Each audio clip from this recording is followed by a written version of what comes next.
Palliative care is the care of seriously ill patients that focuses in on quality of life primarily, independent of what a patient's prognosis is. We deal with how a patient wants to be. What do they want to do with whatever time they have left? And how do they want to feel about that? I always view that we give back the control.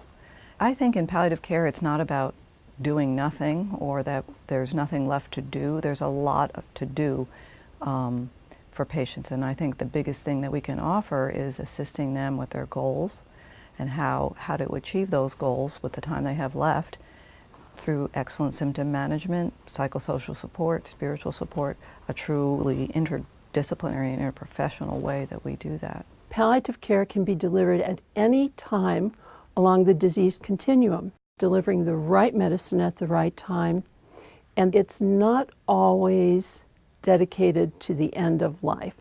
For people who finally accept or have ownership of the end stage of their disease or progressing towards that and are allowed to express that, they pretty much can then set the tone for what happens next.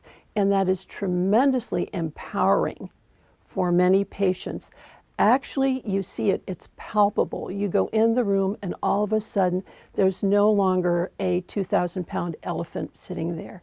There's a breath of relief and now we can face this.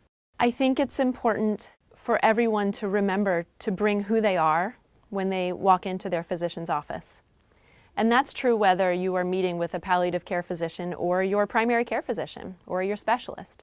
Palliative care, I think some people may say it's a brand new way of thinking, but when you really think back, it really is kind of the original way of thinking with medicine.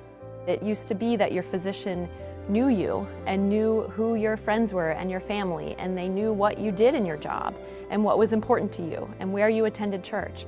And so when they were helping to make medical decisions with you and for you, they took all of those things into account. Don't be afraid to share who you are with your physicians and what's important to you, because that should impact your care. And it's something that has kind of gotten lost in medicine.